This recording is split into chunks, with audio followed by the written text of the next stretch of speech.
રાતના 3:30 વાગ્યા એટલે આદિ ડેમની પાર માથે ઊભો હતો ભાઈ.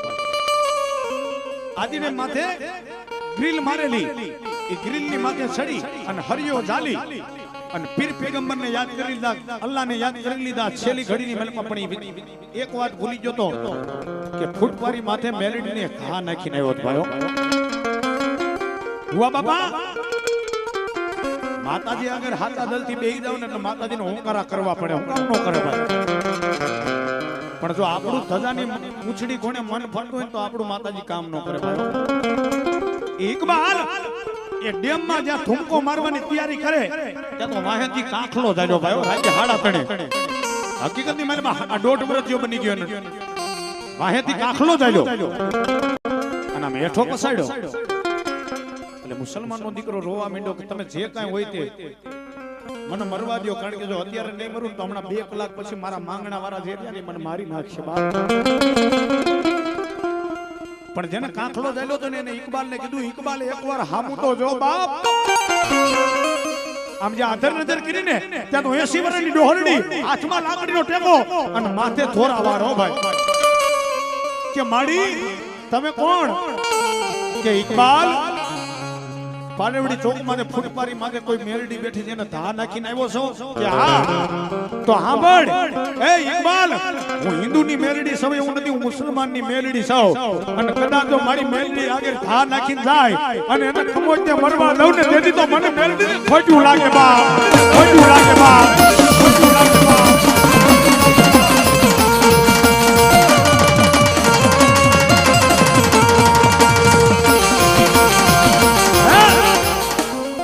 ઉભો થઈ જા, વિચાર તો કરો મિત્રો. તમે ખાલી કલ્પના કરો એ દ્રશ્ય કેવું છે કે મુસલમાનનો દીકરો રોતો તો ને મેલડી એના આહુડા લૂસતી હતી. ઇકબાલ તારી માથે કેટલું દેણું છે? કે માડી હું ગરીબ માણસ છું, રાખ માણસ છું, પણ ઇકબાલ તારી માથે દેણું ભલે ગમે એટલું હોય પણ તને તારા ઝીણાનો વિચાર નો આવ્યો? હે ઘરની માલીમાં જે નાના નાના પહોડા મૂકીને આવ્યો એનો તને વિચાર નો આવ્યો? પૈસા તો કાલે ભરાઈ જાય, પણ ઇકબાલ જો કદાચ તું અત્યારે મરી ગયો ને તો તારા ઝીણાનું આ ધરતીની માથે કોઈ હગું નો થાતો. પણ ના, તારી માથે 70 લાખ નું દેણું છે ને, સવારનો દીવ ઉગે અને રાજકોટની બજારની માલમાં જો તારું 70 લાખ નું દેણું ભરવા ન આવ તેથી તો ઇકબાલની બેલડી નો કહેવા, બેલડી નો કહેવા.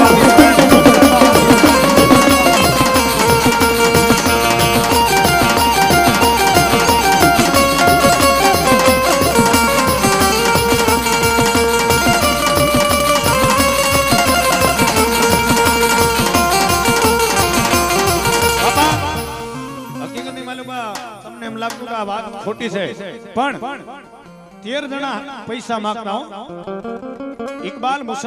મુસલમાન આગળ 13 જણા પૈસા માંગતા 70 લાખ નું દેણું હતું, પણ માતાજીએ કાંખલો જાળીને પાછો વાળ્યો અને બીજો દી હવારમાં ઉગ્યો.